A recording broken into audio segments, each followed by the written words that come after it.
కృప నిత్యముండును, నీ కృప నిత్య జీవము, నీ కృప వివరింప నా తరమా యేసయ్యా.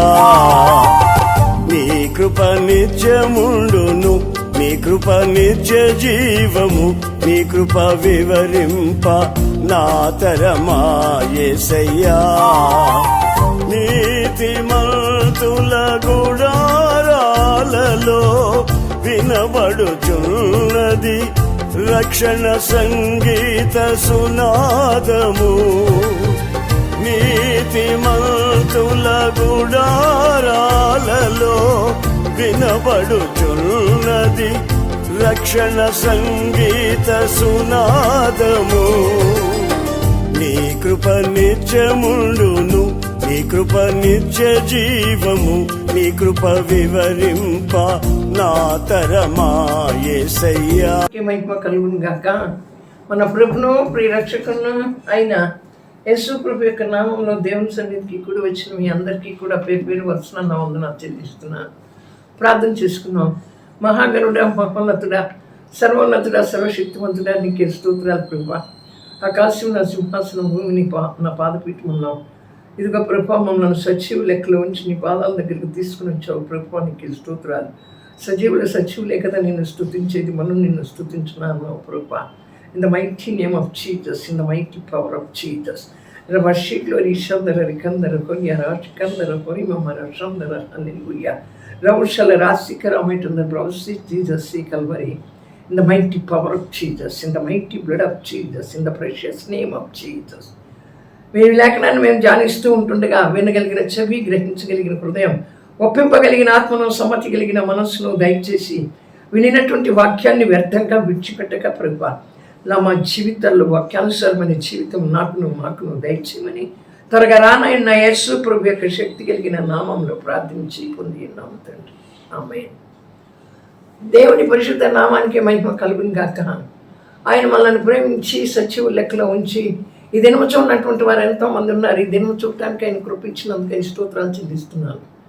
అయితే నా ప్రియమైనటువంటి వాళ్ళరా, ఈ సమయాన్ని దేవుడు ఇచ్చినందుకు కూడా దేవుడికి కృతజ్ఞతాస్తుతులు చెల్లించుకున్నాను.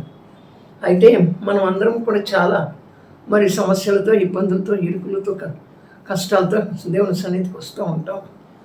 ఆత్మీయంగా నలిగిపోతూ ఉంటాం, శారీరకంగా నలిగిపోతూ ఉంటాం, అలాగే మానసిక వేదనలకు గురి అవుతాం. ఆత్మీయంగా ఎట్లా అంటే మన పాపం గురించి మనం మరి వేదన పడుతూ ఉంటాం. శారీరకంగా అంటే ఆ కుటుంబ సమస్యలు కానీ, ఆ తర్వాత మనకి ఉన్నటువంటి అనారోగ్యాలు కానీ, వీటన్నింటిని బట్టి వేదన పడతాం. ఇక మానసిక వేదన దగ్గరికి వచ్చేటప్పటికి మనం మానసిక వేదనను చూస్తే నన్ను గుర్తించేవారు ఎవరు లేరు, నన్ను పట్టించుకునేవారు ఎవరు లేరు, నేను ఒక తీసివేయబడినటువంటి రాయిని, నాకే ఇంపార్టెన్స్ లేదు, నాకే ప్రాముఖ్యత లేదు, నా భర్త నన్ను ప్రేమించగా ఉన్నప్పటికీ కూడా, నాకు అందరూ ఉన్నా కూడా నన్ను ప్రేమించేటువంటి వారు ఎవరూ లేరు, నాకు దగ్గరగా ఉండేటువంటి వారు ఎవరూ లేరని చెప్పి ఫీల్ అయిపోతూ ఉంటాం. నా ప్రియమైనటువంటి వాళ్ళరా, ఆ కుటుంబంలో నాకు హెచ్చింపు అనేది లేదు, నేను చేసిన పనికి గుర్తింపు అనేది లేదు అని ఆలోచన చేస్తాం. కానీ ఇక్కడ దేవుని వాక్యం ఏమని అంటుందంటే, పేతురు రాసినటువంటి మొదటి పత్రిక 5వ అధ్యాయం 6వ వచనంలో, తగిన సమయమందు మీరు హెచ్చించబడినట్లు మరి ఆయన బలిష్టమైన చేతి కింద దీన మనస్కులై ఉండుడి. తగిన సమయమందు మీరు హెచ్చించబడినట్లు ఆయన బలిష్టమైన చేతి కింద దీన మనస్కులై ఉండుడి అని దేవుని లేఖనం సెలవిస్తూ ఉంది. తగిన సమయం మన సమయం కాదు, దేవుని సమయం రావాలి. దేవుని సమయం వచ్చినప్పుడు ఆయన మనలను హెచ్చిస్తాడు. ఆయన సమయం కోసం మనం కనిపెట్టుకోవాలి, ఆయన సమయం కోసం మనం ఎదురు చూడాలి. నా ప్రియమైన వాళ్ళరా, ప్రసంగి గ్రంథం 3వ అధ్యాయం 1వ వచనంలో అంటాడు, కాలాలు సమయాలు ఆయన చేతిలో ఉన్నాయి. ఆ తర్వాత ఏమంటాడు అంటే, ఆకాశం కింద జరుగుతున్నటువంటి ప్రతి దానికి కూడా ఒక సమయం ఉంది అంటుంది దేవుని యొక్క వాక్యం. ఆకాశం కింద జరుగుతున్న ప్రతి ఒక్క దానికి అంటే ఈ భూమి మీద జరుగుతున్నటువంటి ప్రతి ఒక్క దానికి కూడా కొంత సమయం ఉంది. ఈ భూమి మీద మనం, ఈ లోపల మనం ప్రతిదీ అడుగుతూ ఉంటాం. ఒక ఇల్లు కావాలంటాం, లేకపోతే ఒక డబ్బు కావాలంటాం, ఆ తర్వాత మాకు మంచి అంతస్తు, హోదా అన్నీ కావాలని అడుగుతూ ఉంటాం. నా ప్రియమైన వాళ్ళరా, మన బిడ్డలకు మంచి భవిష్యత్తు కావాలని అడుగుతాం, మనం చేసే పనులు దేవుని యొక్క కృప కావాలని అడుగుతాం. కానీ ప్రతి దానికి కూడా ఒక సమయం ఉంది. అంటే ఆయన సమయంలో ఆయన సమయంలో, మన సమయంలో కాదు. అలాగే శిష్యులు అడుగుతారు యేసు ప్రభుని, ఆ సమయం ఎప్పుడు వస్తుంది అంటే, మరి అపొస్తలుల కార్యం 1:7 ఆ కాలాలు సమయాలు తండ్రి చేతిలో ఉన్నాయి, కానీ అది మీకు అనవసరం అంటాడు. ఆ ఆకాశం పైన జరిగేటువంటిది అది జరుగుతుంది. ఆకాశం కింద ఈ సృష్టి నిరంతరము మరి జరుగుతూనే ఉంటుంది. దీని ప్రక్రియ కొనసాగుతూనే ఉండాలి. ఇది ఆగిపోతే, ఈ ప్రక్రియ ఆగిపోతే ఈ యొక్క మానవ జాతి కానీ, ఈ భూమి మీద నివసిస్తున్నటువంటి జంతువులు కానీ, పశుపక్షాదులు కానీ, వాటి యొక్క ప్రాణం ఆగిపోతూనే ఉంటుంది. In the mighty name of Jesus, in the mighty power of Jesus. రషిక్లో రిషాందర రికందరు హోరియా రాషికందరు హోరిమమ్మ రషాందర హల్లెలూయా. ఆ సమయం కోసం మనం మరి ఎదురు చూచేవారంగా ఉండాలి. ఆ సమయం కోసం మనం కనిపెట్టుకుని ఉండాలి. అలాగే కనాను మరి పెళ్లి విందులో మరి ద్రాక్షారసం అయిపోయినప్పుడు యేసు ప్రభు తల్లి మరి అక్కడికి వచ్చి యేసు ప్రభుతో చెప్పినప్పుడు నా సమయం ఇంకా రాలేదున్నాడు. ఆయన సమయం వచ్చినప్పుడు ఆ బాణాల నిండా నీరు నింపమని ద్రాక్షారసంగా మార్చబడింది. అక్కడ ఒక అద్భుతం జరిగింది, ఒక ఆశ్చర్యకార్యం జరిగింది నా ప్రియమైనటువంటి వాళ్ళరా. ఆ రీతిగానే ఆయన సమయం వచ్చినప్పుడు మన బ్రతుకులో ఊహించినటువంటి కార్యాలు జరుగుతాయి.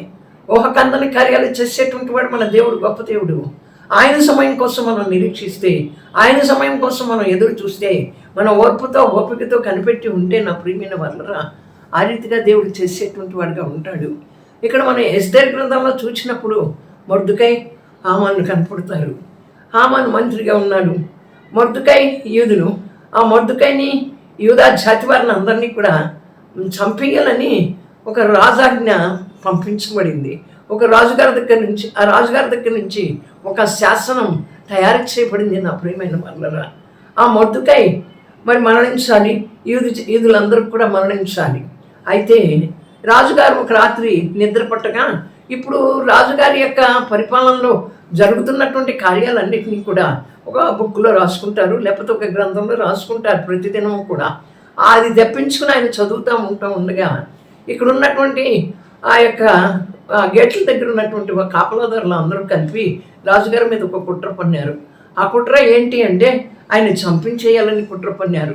ఆ కుట్రను కనుగొన్నటువంటి మొర్దుకై ఏం చేశాడు, ఒక రిస్క్ తీసుకుని కష్టపడి ఏం చేశాడంటే మొర్దుకై ఆ రాజుగారిని ఆ కుట్ర నుంచి విడిపించాడు.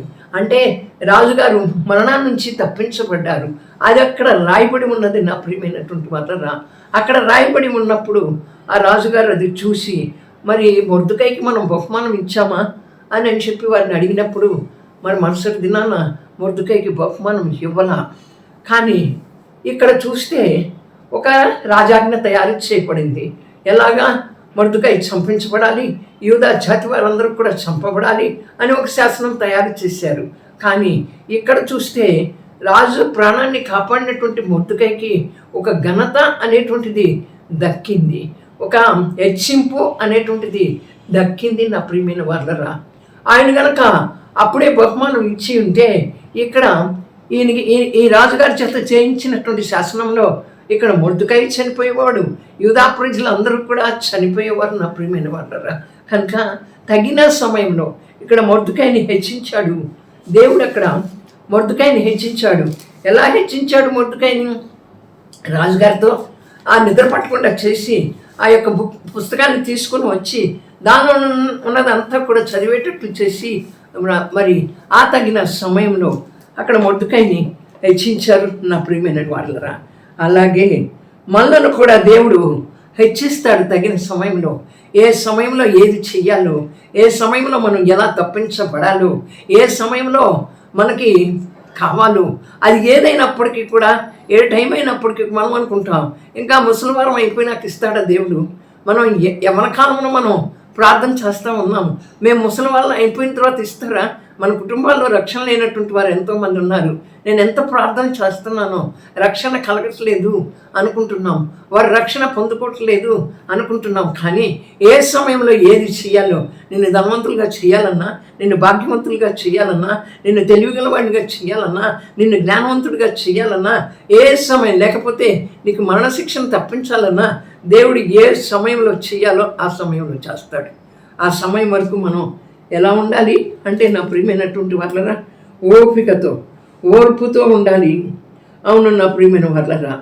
అయితే అక్కడ చూడండి ఏం చెప్పాడు అంటే అక్కడ మనలను అక్కడ శిష్యులు అడిగినప్పుడు యేసు ప్రభుని మీ మీ మా సమస్యలు ఎప్పుడు తీరుతాయి అని అడిగితే మీ సమస్యల్లో నుంచి విడిపించి మిమ్మల్ని హెచ్చించి ఆయన చేపట్టుకుని నడిపించి మిమ్మల్ని నిత్య మహిమలోకి నడిపిస్తాడు అన్నప్పుడు ఎప్పుడు ఆ సమయం అంటే అపోస్తుల కార్యం 1వ అధ్యాయం 7వ వచనంలో ఆ సమయములు కాలాలు తండ్రి చేతిలో ఉన్నాయి, అవి మీకు అక్కర్లేదు అంటాడు.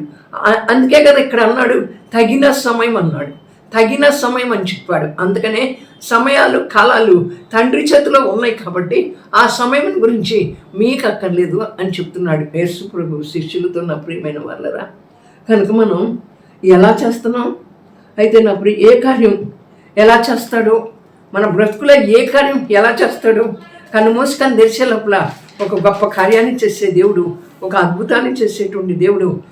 మనం వేచి ఉంటే మనం ఒక అద్భుతాన్ని చూస్తాం నా ప్రియమైనటువంటి వాళ్ళరా.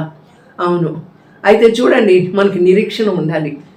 ఇక్కడ మొర్దెకై రాజుగారి కోటలో గేట్మెన్గా పనిచేసేవాడు. అవును కదా, మొర్దెకై రాజుగారి కోటలో గేట్మెన్గా పనిచేసేటువంటి మొర్దెకైని మరి ఎంతగా హెచ్చించాడు దేవుడు. అప్పుడు రాజుగారి ప్రాణాన్ని కాపాడాడు. అవును నా ప్రియమైన వాళ్ళరా, కాపాడాడు కనుక ఆ సమయంలో ఆ ఉరి శిక్ష, ఆ మరణ శిక్ష ఆయనకి మరి తప్పించబడింది.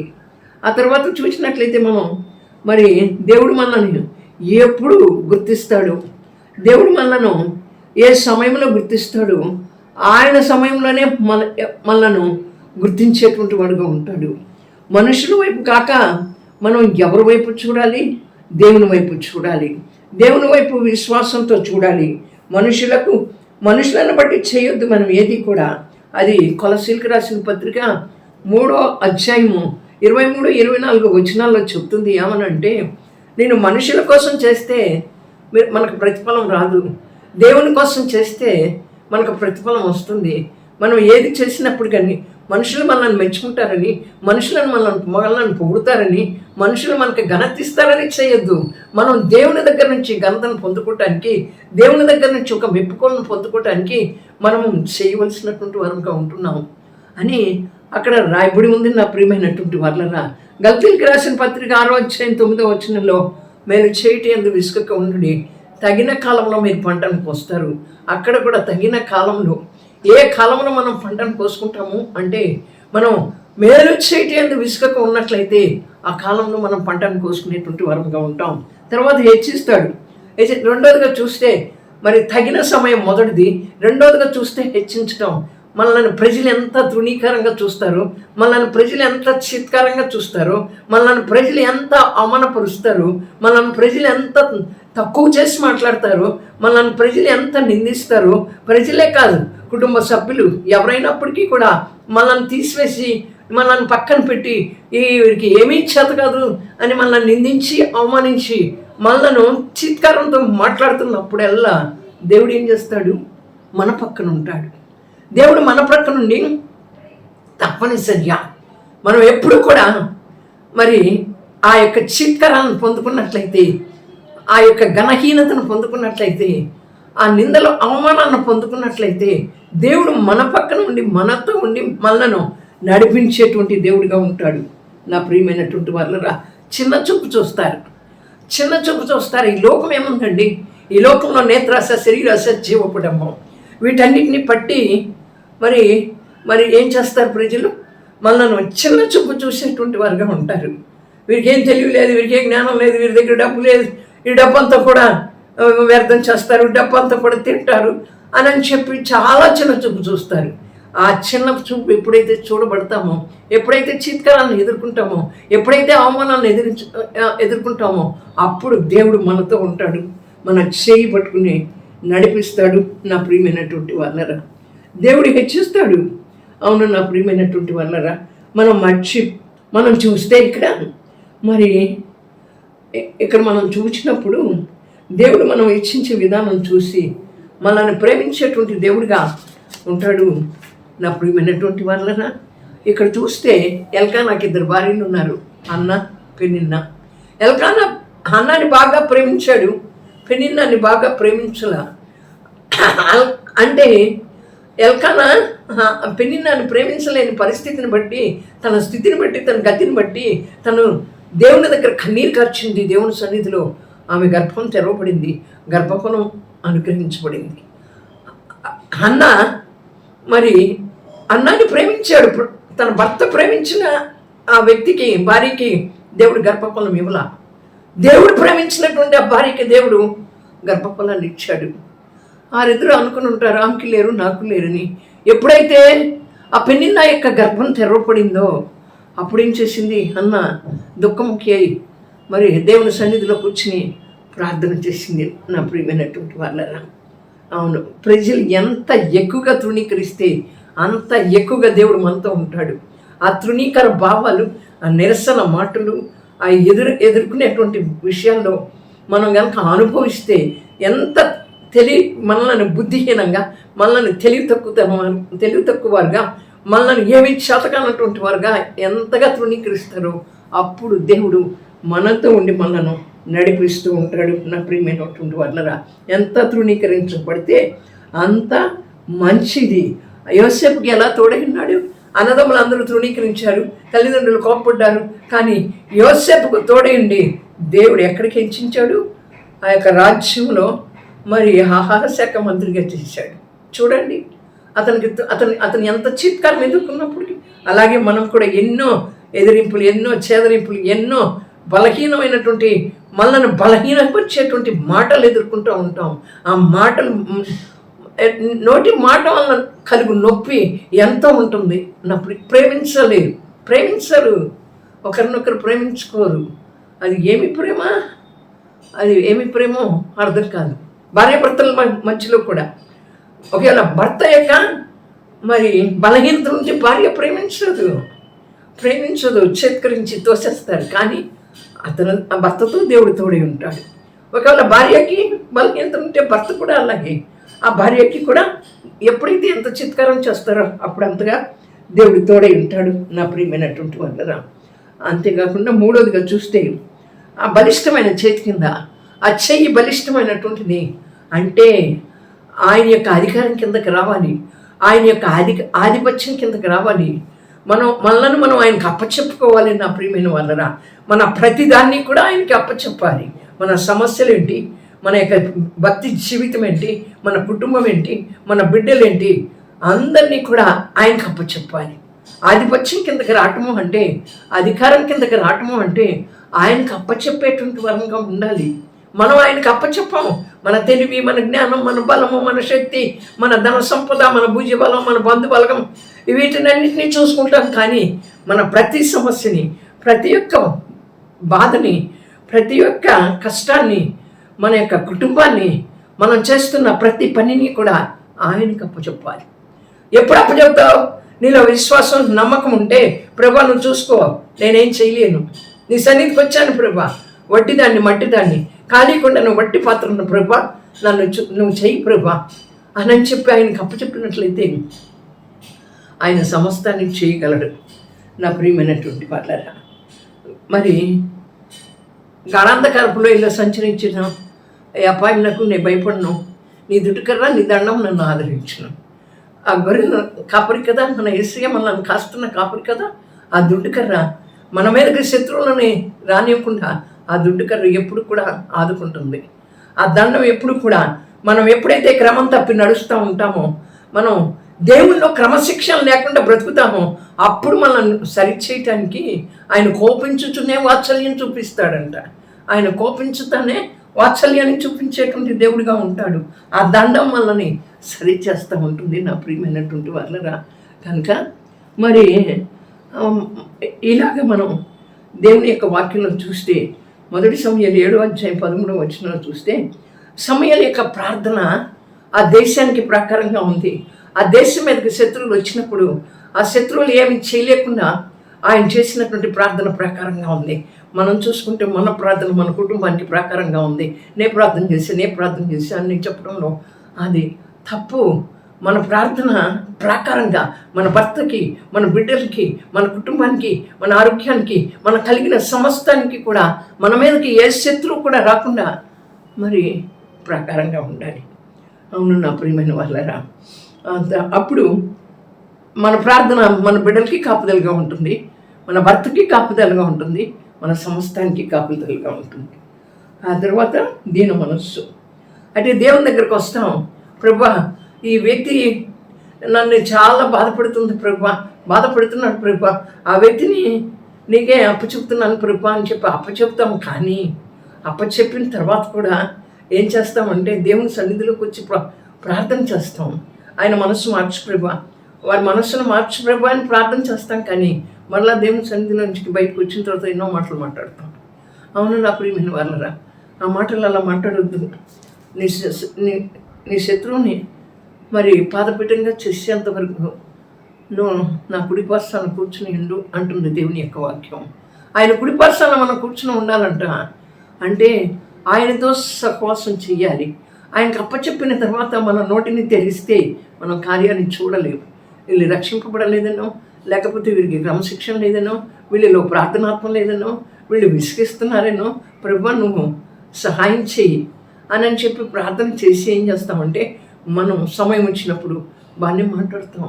మనం మాట్లాడకూడదు, ఆయనే చూసుకుంటాడు. మనం మౌనంగా ఉంటే దేవుడు కార్యం చేస్తాడు. In the mighty power of Jesus, in the mighty name of Jesus.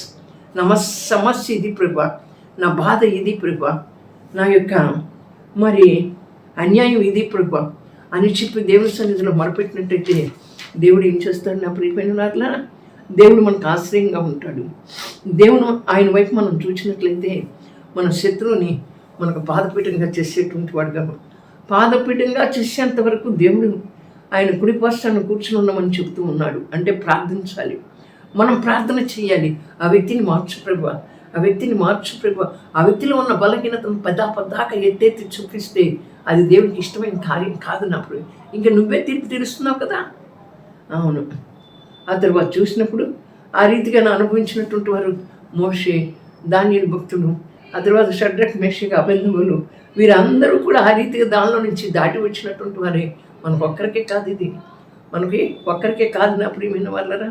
ఈ రీతిగా దావీదు, ఆ రీతిగా అందరూ కూడా అనుభవించి వచ్చినటువంటి వారే కనుక అక్కడ 7వ వాక్యంలో చూస్తే, 1 పేతురు 5:7 వాక్యంలో, నీ కొరకు నేను చింతిస్తున్నాను, నీ చింత యావత్తు నా మీదేమో. తెల్లాలేసిన కంచి ప్రతిదానికి చింతే, దేవుని చిత్తాన్ని తెలుసుకోలేకపోతే చింతే, దేవుని యొక్క ప్రణాళికను ఎరగకపోతే చింతే, దేవుని యొక్క నడిపింపుకు లోపడకపోతే చింతే. In the mighty power of Jesus, in the mighty name of Jesus. ఎప్పుడైతే దేవునికి లోపడతావో, దేవుని చిత్తాన్ని తెలుసుకుంటావో, అప్పుడు నీ చింత యావత్తు దేవుని మీద వేస్తావు. అవును నా ప్రియమైనటువంటి వాళ్ళరా. అందుకే 37 కీర్తన 4వ వచనంలో అంటుంది, యెహోవా యందు నమ్మకించుము, ఆయన నీ హృదయ వాంఛలను తీర్చును. ఆయన యందు నమ్మకించు, ఆనందించు, ఆయన యందు ఆనందించు, యెహోవా యందు ఆనందించు, నీ హృదయ వాంఛలను తీరుస్తాడు. నమ్మకం ఉంటే ఆనందిస్తాం, నమ్మకం లేకపోతే ఆనందం ఎలా చేస్తాం? కనుక ఆనందించు, ఆయన యందు నీ యొక్క హృదయ వాంఛలను తీరుస్తాడని చెప్తూ ఉన్నాడు. ఇప్పుడు మనం చూసాం, తగిన సమయంలో తర్వాత హెచ్చిస్తాడు. ఆయన బలిష్టమైన చేతి కిందకి రావాలి.